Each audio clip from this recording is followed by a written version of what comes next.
नमस्ते।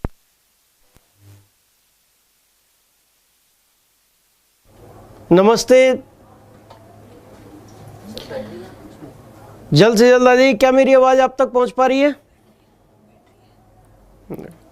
क्या मेरी आवाज आप तक पहुंच पा रही है? जल्दी से जल्दी कमेंट करके बताइए। 1 मिनट।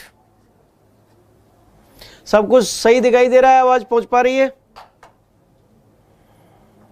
जी? जैसा कि मैं देख पा रहा हूं, आप लोग जल्द से जल्द सब लोग आ जाइए। संगम जी, सोनम मैम, मानसी मैम, गुड्डी यादव जी, रवि शर्मा जी सब आ गए हैं। और भी जो भी आना चाहते हो जल्द से जल्द जुड़िए फटाफट। आप सभी स्टूडेंट एक बार इसको शेयर कर दीजिए, जिससे कि आपके संग साथी जो भी है वो रहे नहीं, सारे के सारे वीडियो का आनंद ले सकें, क्लास का आनंद ले सकें। विक्की सागर जी, प्रमोद जी, सोनम जी, सभी को स्वागत है इस क्लास में। और आज हम चर्चा करने वाले हैं वायुमंडल की परतों की। जैसा कि हमने कल भी चर्चा की थी आपके साथ। सबसे पहले कल हमने चर्चा की थी वायुमंडल की सबसे निचली परत की, क्षोमंडल की। लेकिन आज हम क्षोमंडल से ही स्टार्ट करेंगे। एक बार फिर से आपको समझाएंगे। जैसा देखिए, ये चित्र भी मैंने आपके लिए बनाकर तैयार कर रखा है और इस चित्र की मदद से आपको ज़्यादातर चीज़ें एकदम से क्लियर होने वाली हैं, बिल्कुल समझ में आएंगी। तो सबसे पहले देखिए, मैंने यहाँ पर वायुमंडल की परतों का एक इमेज बना रखा है और इसमें आप देख पा रहे हैं कि सबसे पहले, यानी कि ये जो पृथ्वी का धरातल है, इस धरातल के आसपास जो वायुमंडल की सबसे निचली परत है वो क्षोभ मंडल है। क्या है? ट्रोपोस्फियर या क्षोभ मंडल है।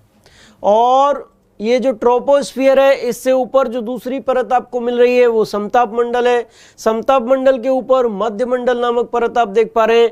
मध्य मंडल के ऊपर आप आयन मंडल नामक परत देख पा रहे हैं और आयन मंडल के ऊपर बहिर्मंडल या एक्सोस्फीयर नामक परत आप देख पा रहे हैं। इन सभी परतों का एक एक करके हमको एक्सप्लेनेशन करना है आपके सामने। सारी की सारी परतों का एक्सप्लेनेशन करना है, जिसमें सबसे पहले हम चर्चा करेंगे क्षोभ मंडल अर्थात ट्रोपोस्फियर की। क्षोभ मंडल अर्थात ट्रोपोस्फियर की चर्चा करने वाले। और जैसा कि आपको चित्र से दिखाई दे रहा है कि क्षोभ मंडल वायुमंडल की सबसे निचली परत है। वायुमंडल की सबसे निचली परत है, सबसे निचली परत है। दूसरा जो पॉइंट कल हमने चर्चा की थी, इस पॉइंट पर हमने आपको बताया था कि मौसम संबंधी जितनी भी गतिविधियां हैं, चाहे वो आंधी हो, तूफान हो, बादल हो, वर्षा हो, चक्रवात हो, प्रतिचक्रवात हो, वो सारी की सारी मौसमी गतिविधियां इसी मंडल में घटित होती हैं। किसमें? क्षोमंडल में। जैसा कि आप देख पा रहे हैं, वर्षा, चक्रवात, बिजली, आंधी, तूफान, जितनी भी मौसम संबंधी गतिविधियां हैं, उन सभी गतिविधियों का एक ही अड्डा है और वो है क्षोभ मंडल। यानी कि ये मंडल मौसमी गतिविधियों के लिए भी जाना जाता है। मौसमी गतिविधियां। इसके बाद अगर क्षोभ मंडल की तीसरी विशेषता की चर्चा करें तो हमने कल चर्चा की थी कि क्षोभ मंडल में अगर हम थोड़ा सा ऊपर उठने का प्रयास करेंगे तो प्रति 165 मीटर की ऊंचाई पर 165 मीटर की ऊंचाई पर 1 डिग्री सेल्सियस टेम्परेचर डिक्रीज होता है। क्या बताया था मैंने? अगर हम 165 मीटर ऊपर जाएंगे तो 1 डिग्री सेल्सियस टेम्परेचर डिक्रीज हो जाएगा। किसमें होगा? क्षोभ मंडल में होगा। 1 डिग्री सेल्सियस टेम्परेचर डिक्रीज होगा। और अगर हम 1 किलोमीटर ऊपर जाएंगे तो 6.5 डिग्री सेल्सियस टेम्परेचर डिक्रीज हो जाएगा। और यही दर जो है वो क्या कहलाती है? सामान्य ताप पतन दर। सामान्य ताप पतन दर, general lapse rate. General lapse rate के नाम से इस दर को जाना जाता है। यानी कि क्षोभ मंडल में जैसे जैसे हम ऊपर गए, 1 किलोमीटर पर 6.5 डिग्री सेल्सियस टेम्परेचर की गिरावट दर्ज की गई। और इस गिरावट को ही हम सामान्य ताप पतन दर कहते हैं। इस एक चीज आप ध्यान रखिएगा हमेशा कि ये जो सामान्य ताप पतन दर है केवल और केवल क्षोभ मंडल की ऊपरी सीमा तक ही कार्य करती है, समताप मंडल में कार्य नहीं करती है। इसके बाद तीसरा पॉइंट जो क्षोभ मंडल से संबंधित है, अगर उसकी चर्चा की जाए तो देखिए, क्षोभ मंडल का विस्तार जो है ध्रुवों पर यहाँ पर आप देख पा रहे हैं एक जगह 8 किलोमीटर है और दूसरी जगह 18 किलोमीटर है। इसका विस्तार कितना है ध्रुवों पर? लगभग 8 किलोमीटर। और कल हमने इस पे चर्चा की थी कि ध्रुवों पर क्षोभमंडल का विस्तार 8 किलोमीटर क्यों है। देखिए ध्रुवों पर मैंने आपके साथ कल चर्चा की थी कि ये इलाके जो हैं वो ध्रुवीय इलाके हैं और ध्रुवीय इलाकों पर सूर्य की किरणें तिरछी पड़ती हैं। अगर ये सूर्य देवता हैं तो सूर्य नारायण की जो किरणें हैं, सूर्य की जो किरणें हैं वो ध्रुवों पर कैसी पड़ेंगी? तिरछी, यानी कि काफी लंबी दूरी तय करके ध्रुवों की ओर जाएंगी। और लंबी दूरी तय करने के कारण यहाँ ऊष्मा कम प्राप्त हो पाती है और ऊष्मा जब कम प्राप्त होगी तो इन क्षेत्रों में क्या जमी रहती है? बर्फ जमी रहती है, आइस कवर्ड एरियाज होते हैं। और जब बर्फ जमी होगी तो काफ़ी ठंडा इलाका होगा और आसपास की धरातल के आसपास की जो हवाएं हैं वो भी ठंडी होंगी। और ठंडी हवाएं कैसी होती हैं? भारी, यानी कि यहाँ हवा कैसी होगी? ठंडी। हवा कैसी होगी? ठंडी। और आप जानते हैं कि ठंडी हवा जो है वो कैसी होती है? भारी होती है। और भारी हवा हमेशा नीचे बैठने का प्रयास करती है, बूढ़ी अम्मा की तरह। अगर आपके शरीर का वजन ज़्यादा है तो आप भी बैठने का ही प्रयास करेंगे, आप ज़्यादा हिलडुल नहीं सकते, ज़्यादा वर्क नहीं कर सकते। तो जो भारी होकर ये हवाएं जो है क्या कहाँ पे बैठेंगी? ज़मीन पर। और ज़्यादातर हवाएं जब ज़मीन के सहारे ही बैठ जाएंगी तो बादल, वर्षा, जितनी भी मौसम संबंधी गतिविधियां हैं वो काफ़ी कम ऊंचाई से ही घटित होने लगेंगी। और यही कारण है कि ध्रुवीय क्षेत्रों पर क्षोभमंडल का विस्तार मात्र 8 किलोमीटर तक ही पाया जाता है। उम्मीद करता हूँ ये चीज़ समझ में आई होगी। मैं एक बार फिर से समझा रहा हूँ, ध्रुवीय क्षेत्रों पर बर्फ जमी रहती है जिसके कारण वहाँ की हवा ठंडी होती है। और ठंडी हवा का एक विशेष गुण होता है, एक कैरेक्टरिस्टिक होता है कि ठंडी हवा भारी होती है। और भारी हवा जमीन पर बैठेगी, जब जमीन पर बैठेगी तो मौसम संबंधी समस्त गतिविधियां, बादल, वर्षा वगैरह वगैरह, वो सारी की सारी गतिविधियां 8 किलोमीटर के दायरे में ही घटित होंगी। और जहां तक मौसमी गतिविधियां घटित होती हैं वहां तक क्षोभमंडल का विस्तार पाया जाता है। तो इस प्रकार आप देख रहे होंगे कि ध्रुवों पर इसका विस्तार कितना है? 8 किलोमीटर। इसके बाद थोड़ा सा आगे चलते हैं, हम बात करते हैं विषुवतरेखीय क्षेत्रों की। तो अगर हम चर्चा करें विषुवतरेखीय क्षेत्रों की, तो विषुवतरेखीय क्षेत्रों में इस परत की ऊंचाई 18 किलोमीटर तक पाई जाती है। कितनी पाई जाती है? 18 किलोमीटर, 18 किलोमीटर तक इस परत की ऊंचाई पाई जाती है। अब जब क्षोभमंडल का विस्तार विषुवतरेखा पर 18 किलोमीटर है तो क्यों है? देखिए इसका भी एक विशेष कारण है, कल जैसा कि चर्चा भी हुई थी, मैं उसको दोबारा से आपको समझा रहा हूं कि पृथ्वी पर विषुवत रेखा ही वो स्थान है, पृथ्वी पर विषुवत रेखा ही वो स्थान है जहां वर्ष भर सूर्य की किरणें लंबवत पड़ती हैं। वर्ष भर, पूरी सालों भर सूर्य की किरणें विषुवत रेखा को पर वर्टिकल लंबवत पड़ती हैं। और जिस स्थान पर सूर्य की किरणें लंबवत पड़ती हैं उस स्थान को ज़्यादा हीट प्रोवाइड करती हैं। और यही कारण है कि ये इलाका वर्ष भर कैसा रहता है? काफ़ी गर्म रहता है। क्या रहता है? काफ़ी गर्म रहता है।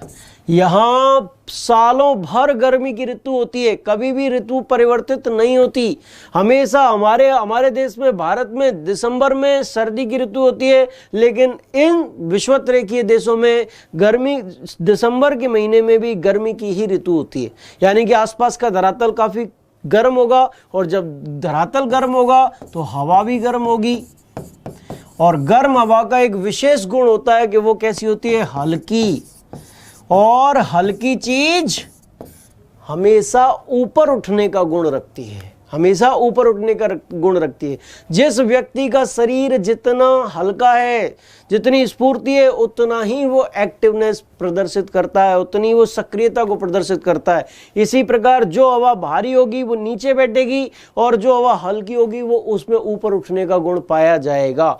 और इस प्रकार मान लीजिए ये धरातल है तो धरातल से गर्म होकर हवाएं ऊपर उठने का प्रयास करेंगी। किसके कारण? संवहनीय धाराओं के कारण। ये क्या बन गई? संवहनीय धाराएं। संवहनीय धाराएं यानी कि कन्वेक्शनल करंट्स, यानी कि विषुवतरेखीय क्षेत्रों में हवा गर्म व हल्की होकर कहाँ उठ रही है? ऊपर। संवहनीय धाराएं चल रही हैं और संवहनीय धाराएं चलने के कारण काफी ऊंचाई पर बादलों का निर्माण हो पाता है, और काफी ऊंचाई पर जाकर जब बादल का निर्माण होता है तो यहाँ क्षोभमंडल का विस्तार कितना हो जाता है? लगभग 18 किलोमीटर। मैं उम्मीद करता हूं समझ में आ चुका होगा। और सिविल सेवा परीक्षा में ये प्रश्न पूछा गया था कि विषुवतरेखीय क्षेत्रों में, जो विषुवतरेखीय क्षेत्र है उनमें जो क्षोभ मंडल का विस्तार 18 किलोमीटर है वो क्यों है? तो उसका आंसर क्या है? संवहनीय धाराएं, कन्वेक्शनल करंट्स। इस प्रकार आपका ये क्षोभ मंडल में जो इंपॉर्टेंट पॉइंट बनते हैं वो कंप्लीट हुए। एक पॉइंट और है, देखिए इसको भी समझने का प्रयास करें। क्षोभ मंडल यानी कि ट्रोपोस्फियर और समताप मंडल, समताप मंडल के बीच की जो सीमा रेखा होती है, कि जो सीमा रेखा है उसको हम क्या कहते हैं? क्षोभ सीमा या ट्रोपोपॉज। क्या कहते हैं? क्षोभ सीमा या ट्रोपोपॉज, इस नाम से उसको सीमा रेखा को जाना जाता है, जो 8 से 18 किलोमीटर तक ऊंचाई रखती है। उम्मीद करता हूं क्षोभमंडल आपको बहुत अच्छी तरीके से समझ में आ गया होगा। जितने भी स्टूडेंट है बिल्कुल कमेंट करके बताइए समझ में आया कि नहीं आया। चलते हैं।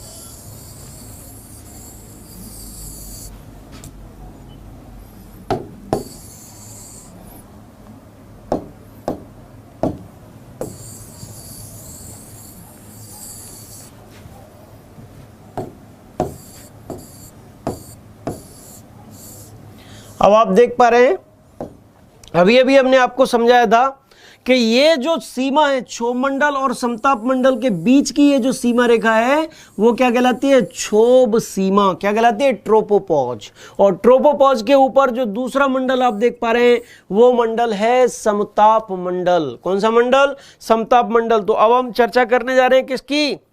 समताप मंडल की। देखिए समताप मंडल या स्ट्रेटोस्फियर, स्ट्रेटोस्फियर, समताप मंडल या स्ट्रेटोस्फियर की हमको चर्चा करनी है। समताप मंडल क्या होता है? स्ट्रेटोस्फियर क्या होता है? देखिए पृथ्वी के वायुमंडल की जो दूसरी परत है, नीचे से धरातल से जो दूसरी परत है वो समताप मंडल या स्ट्रेटोस्फियर कहलाती है। और इस परत का विस्तार आप देख रहे हैं 50 किलोमीटर की ऊंचाई तक पाया जाता है। ध्रुवीय क्षेत्रों में यह परत 8 से 50 किलोमीटर तक पाई जाती है और विषुवतरेखीय क्षेत्रों में इस परत का विस्तार 18 किलोमीटर से लगभग 50 किलोमीटर तक पाया जाता है।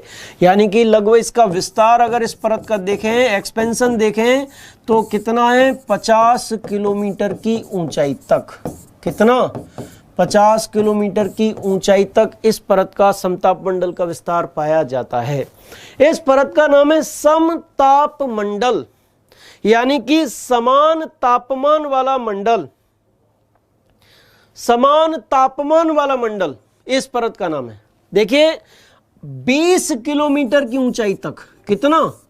20 किलोमीटर की ऊंचाई तक यहां मौसम जो टेम्परेचर है वो स्थिर रहता है। यानी कि जो टेम्परेचर क्षोभ सीमा इस जगह पर था वही टेम्परेचर 20 किलोमीटर की ऊंचाई तक रहता है। कितनी ऊंचाई तक? 20 किलोमीटर की ऊंचाई तक तापमान समान रहता है और यही कारण है इस मंडल को हमने नाम दे दिया समताप मंडल। यानी कि 20 किलोमीटर की ऊंचाई तक क्या रहता है? तापमान समान रहता है। तापमान समान रहता है और 20 किलोमीटर की ऊंचाई तक चूंकि तापमान समान रहता है, इसीलिए इस मंडल को हमने नाम क्या दे दिया, समताप मंडल। क्या नाम दिया गया, समताप मंडल या स्ट्रेटोस्फीयर। लेकिन 20 किलोमीटर की ऊंचाई के बाद जैसे जैसे हम ऊपर जाएंगे इस मंडल में टेम्परेचर इंक्रीज होने लगता है, बढ़ने लगता है। देखिए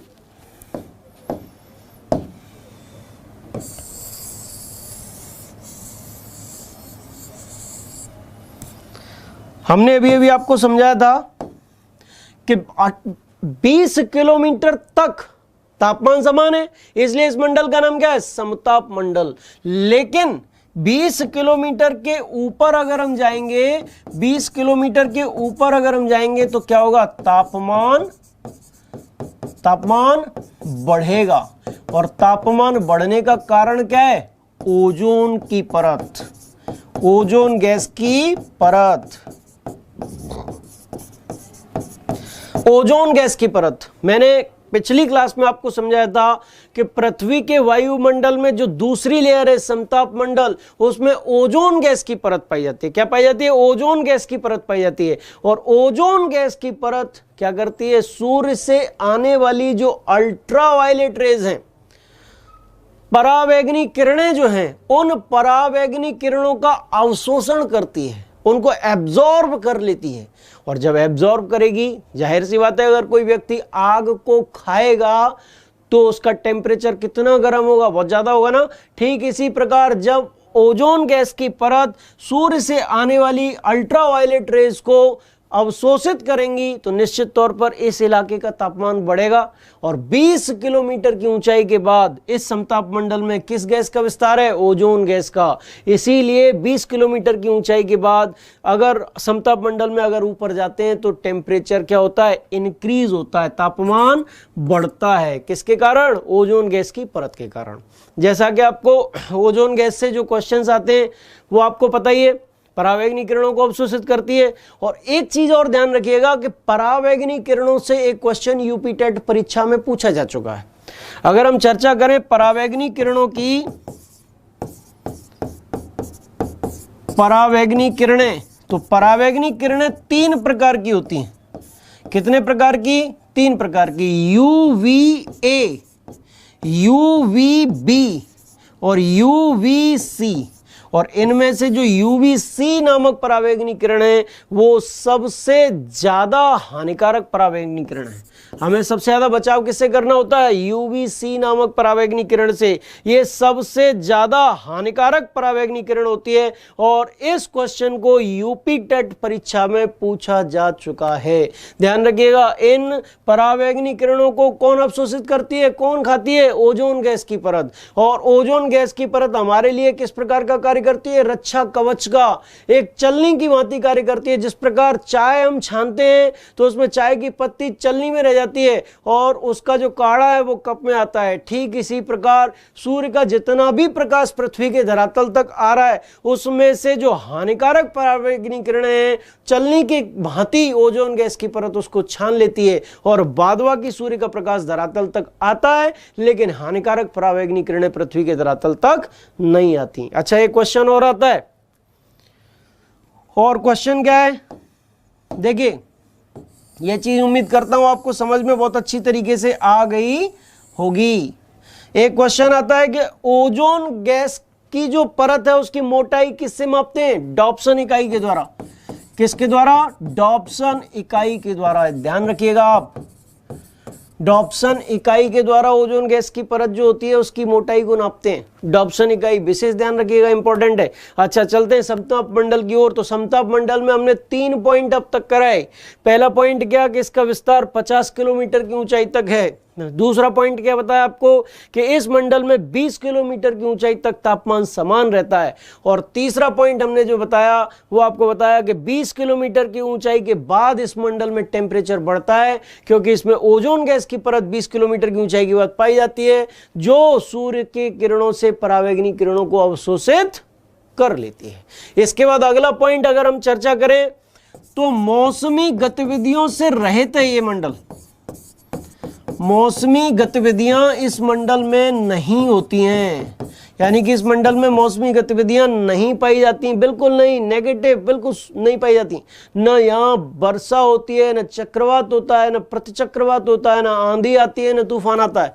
इसका मतलब क्या है, ये मंडल मौसमी गतिविधियों से मुक्त है। और जो भी मंडल मौसमी गतिविधियों से मुक्त होगा, जाहिर सी बात है कि जो वायुयान चालक हैं वहां पर अपने वायुयान को उड़ाना पसंद करेंगे। एक क्वेश्चन है, बहुत इंपॉर्टेंट क्वेश्चन आता है ये कि वायुयान चालक वायुयान को किस मंडल में उड़ाते हैं, तो आप आंसर लगाएंगे किसमें, स्ट्रेटोस्फीयर में, अर्थात समताप मंडल में। आपको उम्मीद करता हूं बहुत अच्छी तरीके से समझ में आ गया होगा। स्ट्रेटोस्फीयर में ही, समताप मंडल में ही वायुयान चालक वायुयान को उड़ाना पसंद करते हैं। आया समझ में कि नहीं आया? देखिए अगला पॉइंट समताप मंडल से जो बनता है वो ये है कि समताप मंडल और मध्य मंडल के बीच की जो ये सीमा रेखा है, देखिए ये सीमा, ये वाला, ये सीमा आपको जो मिल रही है वो समताप मंडल और मध्य मंडल के बीच की सीमा रेखा है। और समताप मंडल और मध्य मंडल के बीच की जो सीमा रेखा है वो क्या कहलाती है, ये क्वेश्चन आता है। और ये कहलाती है समताप सीमा। क्या कहलाती है? समताप सीमा या स्ट्रेटोपॉज। बोलिए क्या कहलाती है? समताप सीमा या स्ट्रेटोपॉज। स्ट्रेटोपॉज के नाम से इसको जाना जाता है, समताप सीमा के नाम से जाना जाता है। तो इस प्रकार आपने दो मंडल बहुत अच्छी तरीके से कर लिए। पहला मंडल क्षोभ मंडल कर लिया, दूसरा मंडल समताप मंडल कर लिया। दोनों को मैंने अपने पूरे तल्लीनता के साथ समझाने का प्रयास किया और उम्मीद करता हूं आपको समझ में भी आया होगा। चलते हैं अगले मंडल की तरफ। और तीसरा मंडल आपको यहां दिखाई दे रहा है मध्य मंडल या मेसोस्फीयर। यहां एक क्वेश्चन देंगे, बहुत इंपॉर्टेंट क्वेश्चन है, ज्यादातर किताबों में नहीं होता है। और ज्यादातर टीचर्स भी, जो यूट्यूब पे बाढ़ आई हुई है, वो टीचर्स भी अपनी एक्सप्लेनेशन में केवल पॉइंट बताते हैं लेकिन उसका कारण नहीं बताते। और वो क्या क्वेश्चन है देखिए, देखते रहिए।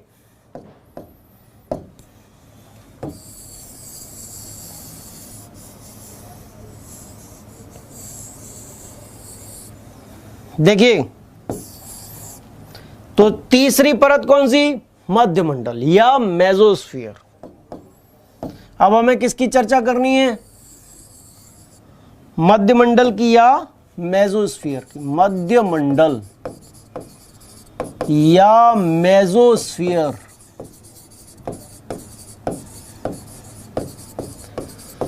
देखिए ऊंचाई के क्रम में क्षोभ मंडल और समताप मंडल के बाद मध्य मंडल तीसरा मंडल है। कौन सा? तीसरा मंडल है मध्य मंडल ऊंचाई के क्रम में। और इसका विस्तार कितने किलोमीटर की ऊंचाई तक है? 80 किलोमीटर की ऊंचाई तक। कितने किलोमीटर की ऊंचाई तक? 80 किलोमीटर। 50 से 80 किलोमीटर की ऊंचाई के बीच जो मंडल पाया जाता है वो कौन सा है? मध्य मंडल। यानी कि मध्य मंडल का विस्तार 50 से लेकर 80 किलोमीटर की ऊंचाई तक पाया जाता है। कितना? 50 से लेकर 80 किलोमीटर की ऊंचाई तक। कौन सा? मध्य मंडल। मध्य मंडल का विस्तार कहां है? 50 से लेकर 80 किलोमीटर की ऊंचाई तक पाया जाता है। देखें इसके बाद अगर हम चर्चा करें तो इस मंडल से दो तथ्य निकल कर आते हैं, दो इंपॉर्टेंट क्वेश्चन निकल कर आते हैं। देखिए पहला पॉइंट यह है कि जिस प्रकार क्षोभ मंडल में हम नीचे से ऊपर गए यानी ऊंचाई की ओर गए तो टेम्परेचर घटा, सामान्य ताप पतन दर के साथ घटा। लेकिन हम समताप मंडल में आए और 20 किलोमीटर के बाद ऊपर गए तो टेम्परेचर बढ़ा। किसके कारण? ओजोन गैस की परत के कारण।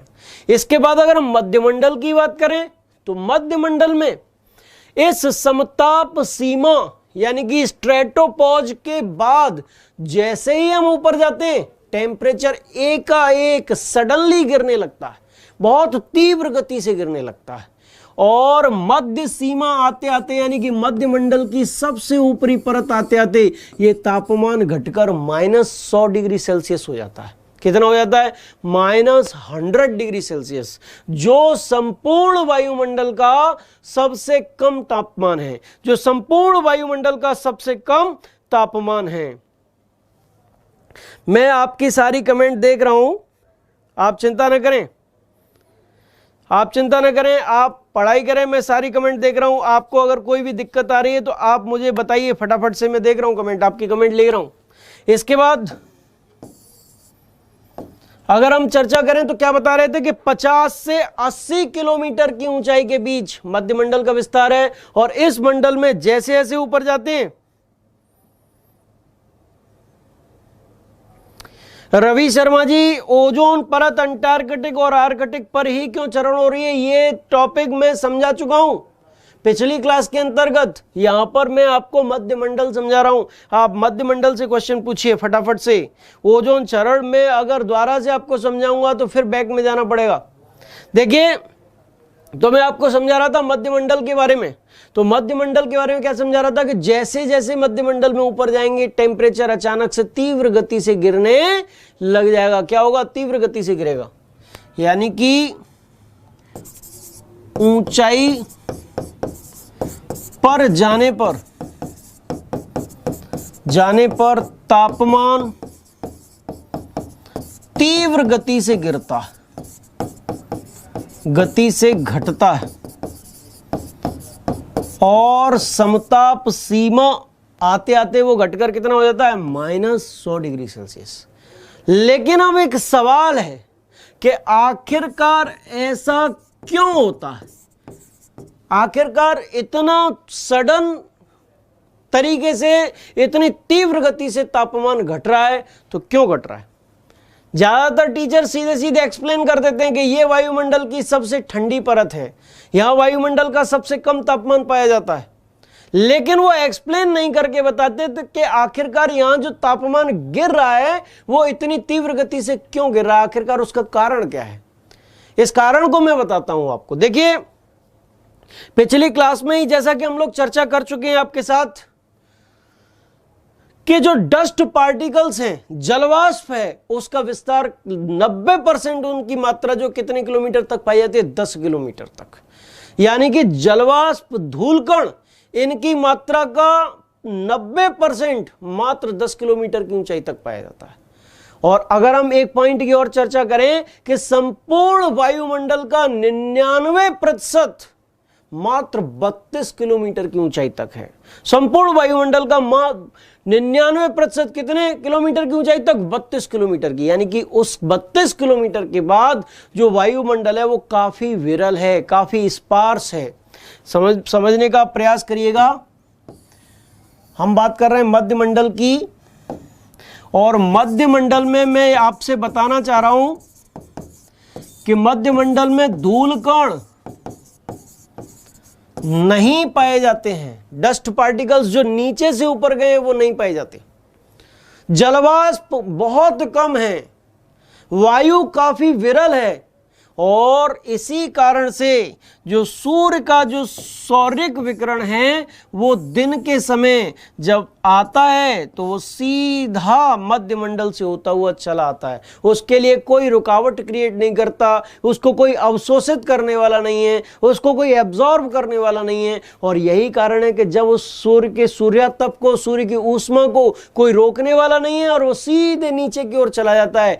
तो यही कारण है कि इस मंडल में टेम्परेचर तीव्र गति से गिरने लगता है, और मध्य सीमा आते आते ये गिरकर कितना हो जाता है? -100 डिग्री सेल्सियस। तो उम्मीद करता हूं आपको ये कॉन्सेप्ट बहुत अच्छी तरीके से समझ में आ गया होगा। चलते दूसरे पॉइंट की तरफ, और मध्यमंडल से संबंधित जो दूसरा कॉन्सेप्ट है वो देखिए,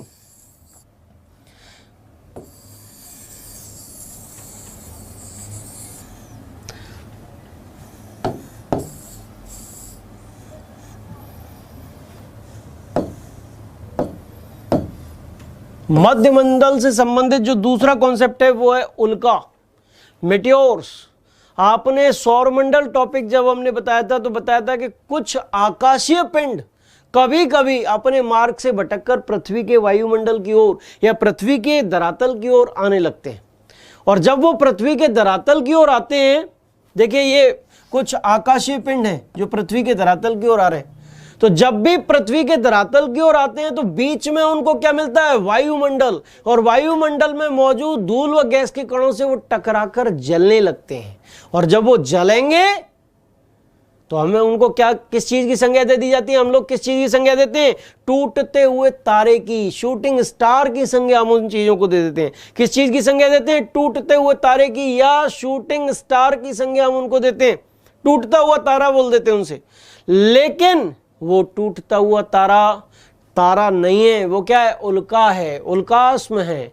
ये जो उल्का या उल्कास्म है उनमें से ज्यादातर मध्य मंडल में आते आते जलकर राख हो जाते हैं, डिस्ट्रक्टेड हो जाते हैं, बिल्कुल खत्म हो जाते हैं। इनमें से बहुत कम टुकड़े ही उल्कास्म के वो पृथ्वी के धरातल तक आ पाते हैं और उनको क्या कहते हैं, उल्का पिंड। क्या कहते हैं, उल्का पिंड। यानी कि उल्का से संबंधित घटना जिस मंडल में घटित होती है वो मंडल कौन सा है, मध्य मंडल। कौन सा मंडल है, मध्य मंडल है। और जब ये ध्यान रखिएगा, एक चीज और ध्यान रखिएगा, मध्य मंडल से 3 पॉइंट बता रहा हूं। एक तो तापमान गिरेगा अत्यंत तीव्र गति से।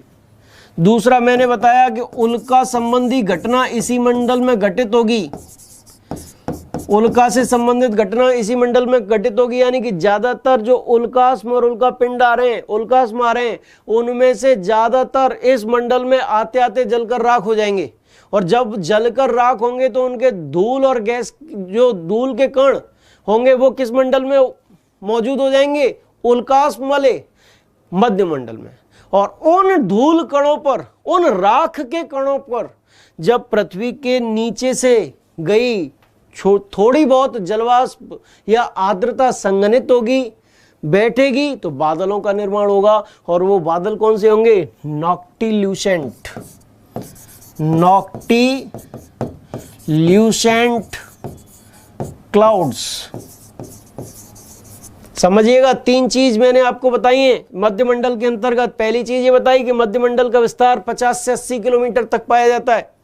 दूसरी चीज मैंने बताई आपको कि इस मंडल में तीव्र गति से टेम्परेचर गिरता है और मध्य सीमा आते आते ये टेम्परेचर गिरकर कितना हो जाता है, -100 डिग्री सेल्सियस, जो संपूर्ण वायुमंडल का सबसे कम तापमान है। इसके बाद अगर हम चर्चा करें मध्य मंडल की, तो मध्य मंडल में मैंने दूसरा पॉइंट बताया कि इस मंडल में उल्का संबंधी घटनाएं घटित होती हैं। यानी कि जो आकाशीय पिंड अंतरिक्ष से पृथ्वी के धरातल की ओर आ रहे हैं वो आकाशीय पिंड जलकर राख हो जाते हैं। और जब वो जलकर राख हो जाते हैं तो राख के कण इस मंडल में इधर उधर वितरित हो जाते हैं। और उन्हीं राख के कणों पर जब जलवाष्प या आर्द्रता के कण संघनित होते हैं तो एक प्रकार के बादलों का निर्माण होता है। और उन बादलों को नॉक्टिल्यूसेंट क्लाउड्स के नाम से जाना जाता है।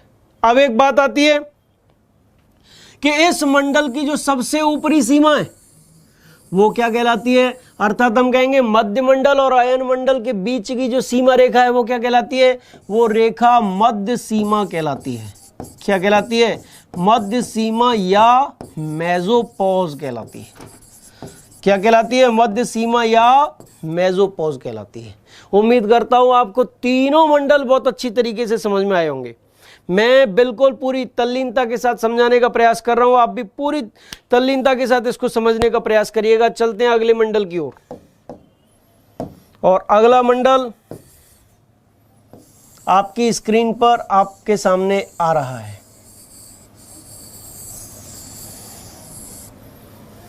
देखिए अगला जो मंडल है वो आपको यहां दिखाई दे रहा है, आयन मंडल, आयनोस्फीयर। हम चर्चा करने वाले हैं आयन मंडल की, आयन मंडल की।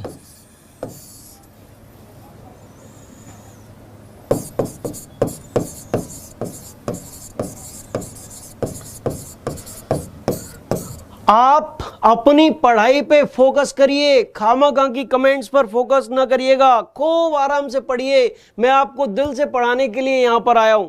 आप जितनी तसल्ली के साथ, जितनी तल्लीनता के साथ पढ़ाई करेंगे उतने ही सिलेक्शन के नजदीक पहुंचेंगे। ये निश्चिंत रहिए, एग्जाम कब आएगा कब नहीं आएगा इन चीजों से आपका कोई ताल्लुकात नहीं है। जब भी डेट डिसाइड होगी एग्जाम आ जाएगा। आपके हाथ में क्या है, पढ़ाई करना। क्या है, पढ़ाई करना। और मैं आपको पूरी तल्लीनता के साथ पढ़ा रहा हूं, इसीलिए जुड़े रहिए मेरे साथ और पढ़ते रहिए। इस वीडियो को एक बार शेयर जरूर कर दिया करिए। जितनी मेहनत मैं आपके लिए कर रहा हूं थोड़ी सी मेहनत आप भी कर लिया करिए और इन वीडियोस को शेयर करेंगे तो वॉचिंग बढ़ेगी, जिससे कि ज़्यादा से ज़्यादा स्टूडेंट इन वीडियोस का फायदा उठा पाएंगे। हम लोग चर्चा करने वाले हैं किस मंडल की? आयन मंडल की। किसकी? आयन मंडल की। मध्य मंडल के ऊपर जो परत है वो कौन सी है? आयन मंडल। और आयन मंडल का विस्तार कितने किलोमीटर से कितने किलोमीटर तक है? आप देख रहे हैं 80 से 640 किलोमीटर तक। अगर हम इसके विस्तार या एक्सपेंशन की चर्चा करें तो इसका विस्तार 80 से 640 किलोमीटर के बीच पाया जाता है। कितना? 80 किलोमीटर से 640 किलोमीटर के बीच पाया जाता है। कुछ पुस्तकों में इसका विस्तार 400 किलोमीटर तक भी बताया गया है। 80 से 400 किलोमीटर तक भी कुछ पुस्तकों में इसके विस्तार को बताया गया है। ये मंडल काफी महत्वपूर्ण मंडल है, इससे क्वेश्चन आते हैं। देखिए किस प्रकार से हम इसके दूसरे पॉइंट की ओर चर्चा करने वाले हैं। पहला पॉइंट हमने बताया इसके विस्तार से संबंधित, और आयन मंडल से पूछा जाने वाला जो दूसरा महत्वपूर्ण प्रश्न है वो है कि इस मंडल में आयंस पाए जाते हैं, अर्थात आवेशित कण पाए जाते हैं। क्या पाए जाते हैं? आवेशित कण पाए जाते हैं, आयंस पाए जाते हैं। किसमें? इसी मंडल में पाए जाते हैं। देखिए एक उदाहरण से समझने का प्रयास करिए। बहुत अच्छी तरीके से मैं एक उदाहरण दे रहा हूं आपको। इस उदाहरण से जो चीज मैं समझाने वाला हूं वो आपके दिमाग में बिल्कुल बैठ जाएगी, सटी घुस जाएगी। देखिए कैसे। एक बच्चा है और उसके माता पिता उस बच्चे को अपने तन मन धन से पढ़ा रहे हैं। वो बच्चा पढ़ा, इंजीनियरिंग की, और वो इंजीनियर बना। इंजीनियर बनने के बाद नौकरी लगी, नौकरी लग गई, पैसा कमाने लग गया, और पैसा जैसे ही कमाया उसके अंदर एक ऊर्जा आ गई। क्या आ गई? एनर्जेटिक हो गया वो। एनर्जेटिक होने के बाद उसकी क्या हुई? शादी हुई। क्या हुई? शादी हुई। और शादी के बाद बीवी ने उसके कान भरना स्टार्ट कर दिया। किसके खिलाफ? माता पिता के खिलाफ। और वो बंदा महीने, 2 महीने, 4 महीने बाद ही अपनी बीवी को लेकर माता पिता से अलग हो गया, न्यारा हो गया। तो आप समझिए यहां पर जो नेगेटिव थिंकिंग थी वो किसकी? बेटे की थी। और जो पॉजिटिव थिंकिंग थी वो किसकी थी? माता पिता की। उसे खूब तल्लीनता के साथ उसने पढ़ाया लिखाया इसलिए। ठीक इसी प्रकार उस बेटे की तरह ही यहां पर आपको समझना है। आप जानते हैं कि एक एटम होता है परमाणु, और परमाणु के अंदर नाभिक होता है, न्यूक्लियस, और इस न्यूक्लियस के चारों ओर कुछ ऑर्बिट्स होती हैं, कक्षाएं होती हैं, और इन ऑर्बिट्स में मुक्त इलेक्ट्रॉन चक्कर लगाते रहते हैं। क्या करते रहते हैं? मुक्त इलेक्ट्रॉन चक्कर लगाते रहते हैं। लेकिन जब इस परमाणु की टक्कर किसी दूसरे परमाणु से होती है तो क्या मिलती है? ऊर्जा। जब भी इसको कहने का मतलब, जब भी इस परमाणु को ऊर्जा मिलेगी, चाहे वो प्रकाश की किरण से मिले, चाहे अल्ट्रावायलेट रेज से मिले, चाहे एक्स किरण से मिले, चाहे वाई किरण से मिले, या परमाणुओं की टक्कर से मिले, तो क्या होगा कि ये जो इलेक्ट्रॉन है निचली कक्षा में वो तुरंत अपर लेयर में आ जाएगा। ऊर्जा मिलते ही तुरंत इस परमाणु की टक्कर मैंने माना कि दूसरे परमाणु से हुई, इसको और ऊर्जा मिली, और इस बार ऊर्जा पाकर ये सीधे परमाणु से ही बाहर हो गया। और जब ये बाहर हुआ तो जो इलेक्ट्रॉन बाहर गया है वो कैसा है? ऋणावेशित। मैंने बताया था इसकी थिंकिंग कैसी है? नेगेटिव। इसीलिए इसको क्या कहेंगे? ऋणावेशित। और जिस घर से ये निकला है उस पर क्या आ जाएगा? धनायन, धनावेश आ जाएगा, और इसको क्या कहेंगे? धनायन। यानी कि ये आयन धनायन है और ये आयन ऋणायन है। और इस मंडल में ठीक इसी प्रकार धनायनों की और ऋणायनों की प्रधानता होती है, और धनायन और ऋणायनों की प्रधानता होने के कारण हमने इस मंडल का नाम क्या दिया है? आयन मंडल। यानी कि इस मंडल में आयनीकरण होता है। जो पार्टिकल्स हैं वो चार्ज्ड होते हैं, आवेशित होते हैं, और ऋणायन और धनायनों की प्रधानता पाई जाती है। लेकिन क्यों? देखिए आपको एक चीज तो समझ में आई कि इस मंडल में चार्ज्ड पार्टिकल्स हैं, ऋणायन है, धनायन है, लेकिन वो ऋणायन और धनायन बने किसके कारण है? इस चीज को आपको समझना है। ये चीज हर कोई नहीं बताता, ये ध्यान रखिएगा। आजकल बहुत सारे यूट्यूबर्स यूट्यूब पे पढ़ा रहे हैं बच्चों को, लेकिन पूरा ज्ञान नहीं दे पाते। क्यों? क्योंकि उनको खुद नॉलेज नहीं है। इसलिए उसी से पढ़िए जिसको नॉलेज है, और जिसको एक बार विश्वास हो उससे पूरी तल्लीनता के साथ पढ़िए, बहुत अच्छी तरीके से पढ़िए। चलिए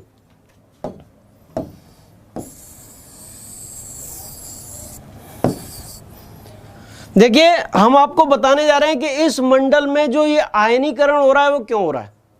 देखिए इस मंडल में आते आते हवाएं काफी गैसेस काफी विरल हो जाती हैं, काफी स्पार्स हो जाते हैं, यानी कि हवाओं के जो कण हैं वो काफी दूर दूर स्थित हो जाते हैं, विरल वायुमंडल हो जाता है। यहां पर ये जो हवाओं के कण हैं इनको क्या प्राप्त होता है, देखिए सूर्य से आने वाली जो किरणें हैं वो, और सूर्य से आने वाली किरणों में सारी चीजें होती हैं, परावैगनी किरणें भी होती हैं। परावैगनी किरणों को समताप मंडल में छाना जाता है, उसमें एक्स किरण भी होती है, और जब ये परावैगनी किरण और एक्स किरण जब मिलती हैं इसको तो ये एनर्जेटिक हो जाता है, और एनर्जेटिक होगा तो इलेक्ट्रॉन्स अपर लेयर में आएंगे, द्वारा से एनर्जी मिलेगी, वो छिटक कर बाहर हो जाएंगे, और इस प्रकार ये पार्टिकल्स चार्ज्ड हो जाते हैं, कोई धनावेशित कोई ऋणावेशित होता है। तो किसके कारण हो रहा है, परावैगनी किरणों के कारण। परावैगनी किरणें, एक्स किरणें, गामा किरणें, ये सारी की सारी किरणें क्या कर रही हैं, परमाणुओं को, गैसेस के, हवा के जो परमाणु हैं, पार्टिकल्स हैं, उनको क्या कर रही हैं, एनर्जेटिक कर रही हैं, और एनर्जी को पाकर क्या हो रहा है, वो आवेशित हो रहे हैं, नेगेटिवली और पॉजिटिवली चार्ज्ड पार्टिकल्स बन रहे हैं। यही चीज मैं समझाना चाह रहा था आपको, उम्मीद करता हूं बहुत अच्छी तरीके से ये चीज समझ में आ गई होगी। इसके बाद देखिए आयन मंडल की पहली 2-3 विशेषताएं मैं बता चुका हूं। पहली विशेषता मैंने बताई कि इसका विस्तार 80 से 640 किलोमीटर के बीच है, और कुछ पुस्तकों में 400 किलोमीटर तक ही इसका विस्तार बताया गया है। इस मंडल में ऋणायन और धनायनों की प्रधानता है, इसीलिए इस मंडल को क्या कहते हैं, आयन मंडल कहते हैं। क्या कहते हैं, आयन मंडल कहते हैं। देखिए अब तीसरी विशेषता यह है कि इस मंडल में जो पृथ्वी से छोड़ी गई रेडियो तरंगें, पृथ्वी पर कुछ रेडियो सेंटर्स होते हैं अर्थ के धरातल पर, और उन रेडियो सेंटर से, उन रेडियो केंद्रों से कुछ रेडियो तरंगें पृथ्वी के धरातल से, कुछ रेडियो तरंगें ऊपर की ओर छोड़ी जाती हैं, और वो रेडियो तरंगें इस मंडल से परावर्तित होकर वापस पृथ्वी पर लौटती हैं। देखिए पृथ्वी के धरातल से ये रेडियो तरंग चली है और इस मंडल में आकर इन कणों से टकराकर परावर्तित हुई और वापस पृथ्वी के धरातल पर ही आ गई, और हमारे रेडियो वगैरह जो है उन पर प्रसारण होने लग गया। ये रेडियो तरंगें परावर्तित हो रही हैं, और रेडियो तरंगों के परावर्तन के आधार पर इस मंडल को कुछ और लेयर्स में बांटा गया, जैसे डी लेयर, जैसे ई लेयर, जैसे एफ लेयर और जैसे जी लेयर। डी परत, ई परत, एफ परत और जी परत। डी परत में क्या होता है, जो दीर्घ तरंग दैर्घ्य वाली, कैसी दीर्घ तरंग दैर्घ्य वाली रेडियो तरंगें हैं वो परावर्तित होती हैं। इसमें ई और एफ परत में क्या होता है, जो लघु और मध्यम जो तरंग दैर्घ्य वाली रेडियो तरंगें होती हैं वो वापस लौटती हैं, परावर्तित होती हैं, और जो जी परत है उसमें लघु, मध्यम और दीर्घ तीनों प्रकार की रेडियो तरंगों का परावर्तन होता है, और रेडियो तरंगों के परावर्तन के आधार पर ही इस मंडल को 4 भागों में बांटा गया, डी, ई, एफ और जी। कितने में, डी, ई, एफ और जी में।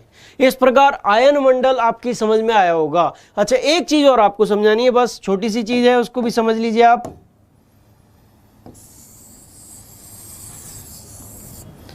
बहुत ही सरल चीज है।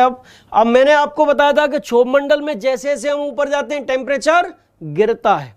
इसके बाद समताप मंडल आया, समताप मंडल में टेम्परेचर ऊपर जाने पर बढ़ा। इसके बाद मध्य मंडल आया, मध्य मंडल में अचानक से फिर गिरने लगा। लेकिन आयन मंडल में जैसे जैसे हम ऊपर जाएंगे टेम्परेचर, तापमान, टेम्परेचर क्या होगा, बढ़ेगा। यानी कि आयन मंडल में ऊपर जाने पर तापमान बढ़ रहा है। और ये क्यों होता है, यानी कि आयन मंडल में, एक क्वेश्चन है मैं आपके लिए दे रहा हूं, बहुत बढ़िया क्वेश्चन है।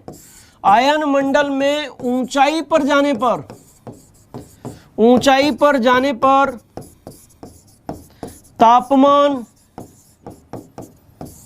तापमान क्या होता है, बढ़ता है। लेकिन क्यों? यहीं तक आपको किताबों में यहीं तक मिलेगा, तापमान बढ़ता है, लेकिन क्यों उसका एक्सप्लेनेशन नहीं किया जाएगा। और इसके बढ़ने का जो मुख्य कारण है, देखिए इसके जो बढ़ने का मुख्य कारण, मेन रीजन है, वो क्या है? मेन रीजन है परमाणुओं की आपसी टक्कर। जब परमाणुओं में आपस में टक्कर होती रहेगी, उनका टेम्परेचर बढ़ेगा, और टेम्परेचर बढ़ेगा तो आसपास के वातावरण का तापमान भी बढ़ा देंगे। और यही कारण है कि इस मंडल में जैसे जैसे नीचे से ऊपर जाएंगे, तापमान इंक्रीज होगा, तापमान बढ़ने लगेगा। मैं उम्मीद करता हूं बहुत अच्छी तरीके से आपको कॉन्सेप्ट क्लियर हुआ होगा।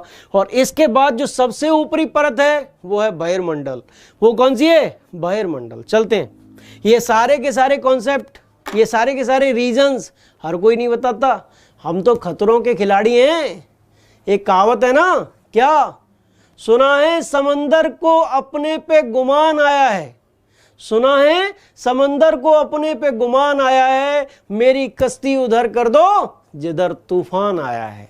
मेरी कश्ती उधर कर दो जिधर तूफान आया है। और ठीक इसी प्रकार ये तूफानी प्रश्न, ये जो बहुत ही महत्वपूर्ण प्रश्न है, जिनके उत्तर हर किताब हर टीचर के पास नहीं है, उन प्रश्नों के उत्तर के साथ हर क्लास में हम लोग उपस्थित होंगे। देखते रहिए, बने रहिए मेरे साथ। चलते हैं, थोड़ा आगे बढ़ते हैं और चर्चा किसकी करते हैं? बहिर्मंडल की, एक्सोस्फीयर की। चलते हैं।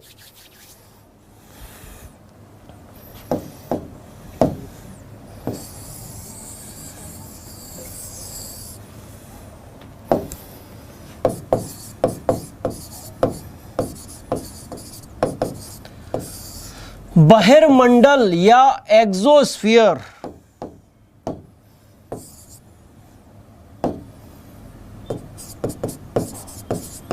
एक्सोस्फीयर बहिर्मंडल।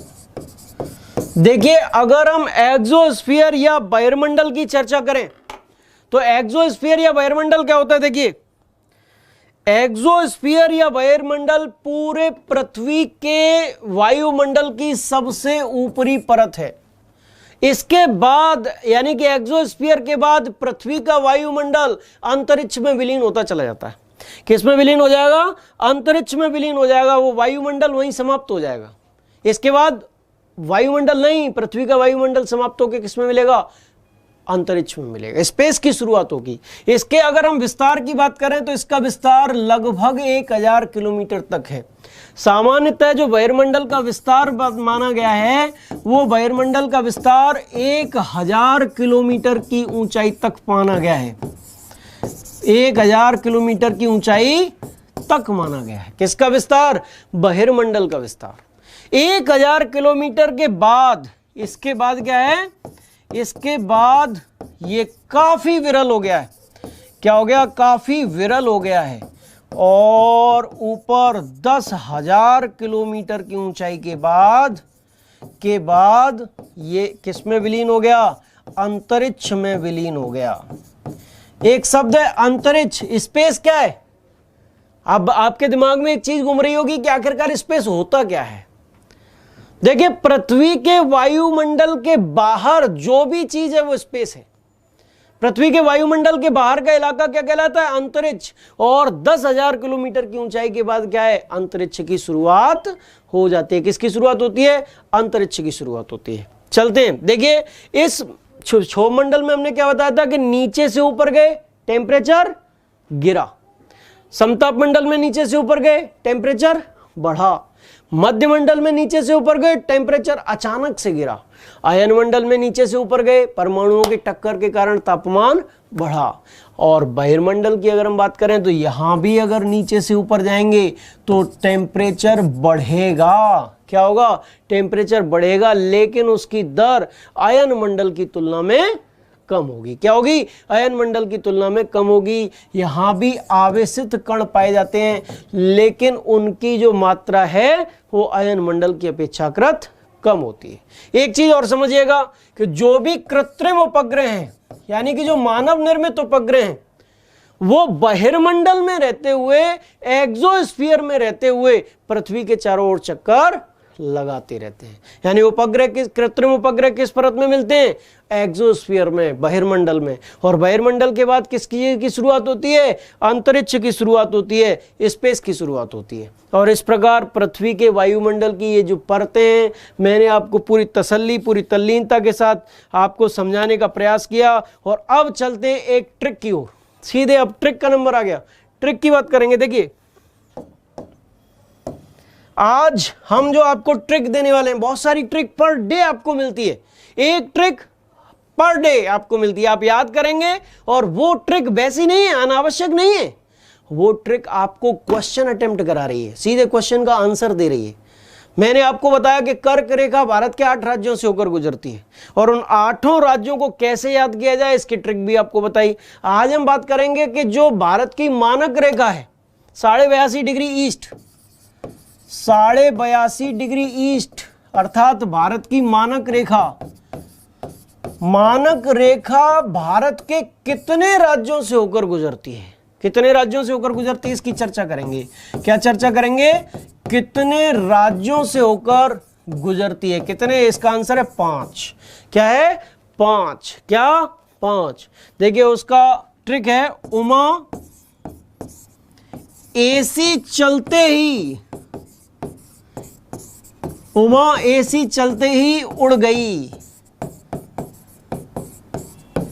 इसको आप याद कर लीजिएगा, आपको रटने की जीवन में कभी जरूरत नहीं पड़ेगी। आप उन 5 राज्यों के नाम आपको याद हो जाएंगे जो जिनसे होकर भारत की मानक रेखा गुजरती है।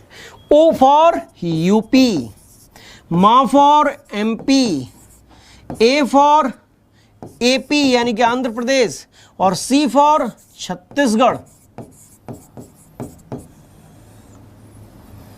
छत्तीसगढ़।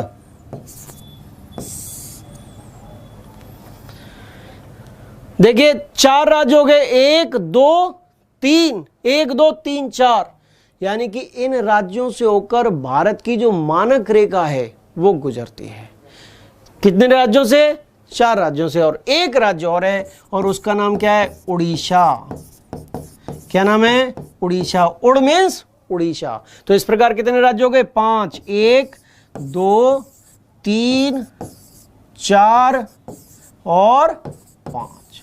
5 राज्यों से होकर भारत की मानक रेखा गुजरती है। उम्मीद करता हूं आपको बहुत अच्छी तरीके से समझ में आ गया होगा।